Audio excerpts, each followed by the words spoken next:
Assalamualaikum warahmatullahi wabarakatuh. Alhamdulillah, alhamdulillahilladzi hadana lihadza wa ma kunna linahtadiya laula an hadanallah. Asyhadu an la ilaha illallah wahdahu la syarikalah wa asyhadu anna Muhammadan abduhu wa rasuluh sallallahu alaihi wa ala alihi wa ashabihi ajma'ina amma ba'd. Pemirsa, anak-anak ustadz yang soleh dan solehah, yang insya Allah kita semua mengharapkan keridhaan Allah subhanahu wa ta'ala.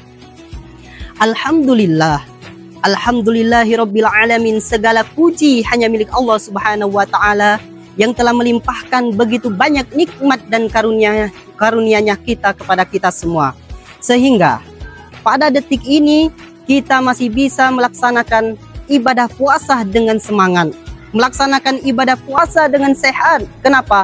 Karena nikmat Allah subhanahu wa ta'ala berikan kepada kita, yaitu nikmat sehat. Oleh karena itu nikmat sehat ini sangatlah penting di dalam kehidupan kita untuk melaksanakan ibadah-ibadah amalan di dalam kehidupan di dunia ini. Salawat dan salam semoga senantiasa tercurahkan kepada junjungan kita, ialah Habibullah Muhammadin sallallahu alaihi wasallam.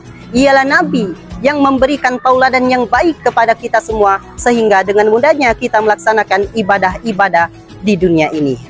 Hadirin pemirsa, anak-anak ustadz yang soleh dan solehah, berbicara tentang malam Lailatul Qadar. Apa itu malam Lailatul Qadar? Malam Lailatul Qadar adalah malam yang penuh dengan keberkahan, malam yang penuh dengan kemuliaan, yang dimana kalau kita melakukan amalan di malam tersebut, pahalanya akan dilipat gandakan oleh Allah subhanahu wa ta'ala. Bahkan Allah subhanahu wa ta'ala akan memberikan suatu balasan bagi orang yang melakukan amalan-amalan di malam tersebut dengan setara, pahalanya setara dengan 83 tahun. Sebagaimana di dalam Al-Quran surat Al-Qadar disebutkan, Lailatul Qadar khairum min alfi syahr, bahwasanya malam Lailatul Qadar itu lebih baik daripada 1000 bulan. Hadirin pemirsa, anak-anak ustadz yang sama-sama insya Allah dimuliakan oleh Allah subhanahu wa ta'ala. Oleh karena itu Allah subhanahu wa ta'ala merahasiakan kapan malam Lailatul Qadar itu. Kenapa Allah subhanahu wa ta'ala merahasiakan malam Lailatul Qadar? Karena Allah subhanahu wa ta'ala pengen menguji kita. Allah subhanahu wa ta'ala ingin menguji kita seberapa tulus, seberapa ikhlas kita beribadah kepada Allah subhanahu wa ta'ala. Akan tetapi pemirsa, anak-anak ustadz yang dimuliakan Allah subhanahu wa ta'ala,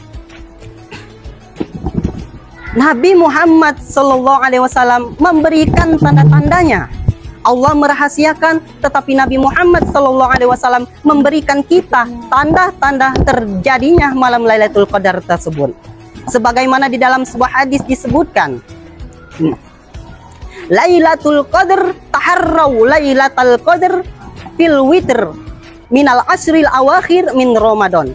Carilah, kata Nabi Muhammad sallallahu alaihi wasallam, malam Lailatul Qadar itu di malam-malam ganjil, atau ya di 10 malam terakhir pada bulan Ramadan.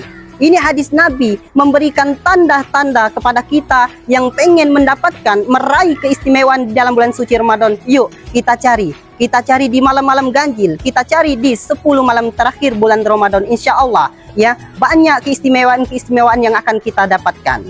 Salah satunya ada 4 amalan saja yang akan kita dapatkan di dalam meraih keistimewaan bulan atau bulan suci Ramadan atau malam Lailatul Qadar. Amalan pertama yaitu kita laksanakan sholat sunnah. Sholat sunnah yang dianjurkan oleh Nabi kita adalah sholat sunnah tahajud. Kenapa? Orang yang melaksanakan sholat sunnah tahajud di malam hari, salah satu cara doanya cepat dikabulkan oleh Allah subhanahu wa ta'ala.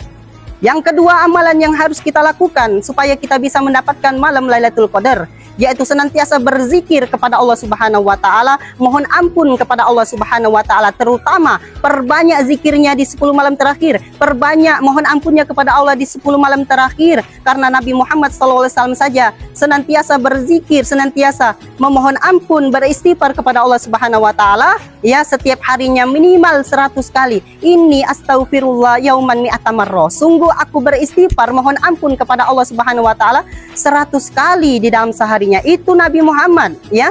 Nabi Muhammad yang dijamin Allah Subhanahu wa taala masuk ke dalam surganya, yang dijamin dosanya yang telah lalu yang akan datang diampuni oleh Allah Subhanahu wa taala. Amalan yang ketiga supaya kita bisa meraih keistimewaan malam Lailatul Qadar yaitu beriktikaf di masjid. Nabi Muhammad mengajarkan karena Rasulullah Shallallahu Alaihi Wasallam itu ya'takiful asyr awakhir min Ramadan hatta yatawaffahullahu azza wa jalla. Nabi Muhammad itu senantiasa beriktikaf tak kalah masuk ya tanggal 21 bulan suci Ramadan ya. Ketika masuk tanggal 20 suci Ramadan ke atas, Nabi Muhammad SAW beriktikaf, berdiam diri di masjid. Maka insya Allah dengan cara beriktikaf, dengan cara kita berdiam diri di masjid dengan niat tertentu, insya Allah akan kita dapatkan keistimewaan pada malam Lailatul Qadar tersebut. Amalan yang keempat yang akan kita lakukan supaya bisa mendapatkan yang namanya keistimewaan malam Lailatul Qadar yaitu perbanyak bersedekah. Ya, kenapa kita harus perbanyak bersedekah? Dari sahabat Nabi yang bernama Anas bin Malik bertanya kepada Rasulullah SAW, ya Rasulullah, amalan apa? Ayu abdolu sodako, ayu sodakatu abdolu. Sedekah apa yang paling abdol di bulan suci Ramadan ini? Nabi Muhammad SAW berkata, yaitu bersedekah di bulan suci Ramadan, terutama di 10 terakhir bulan suci Ramadan. Insya Allah dengan amalan-amalan ini ya insya Allah akan kita peroleh keistimewaan di malam Lailatul Qadar. Oleh karena itu mari kita sama-sama membaca surat Al-Qadar dari ayat 1 sampai ayat 5. A'udzubillahi minasyaitonirrajim. Bismillahirrahmanirrahim. Inna anzalnahu fi lailatul qadar. Wa ma adraka ma lailatul qadar. Lailatul qadri khairum min alfi syahr. Tanazzalul malaikatu warruhu fiha biizni rabbihim min kulli amr. Salamun hiya hatta matla'il fajr. Shadaqallahul azim.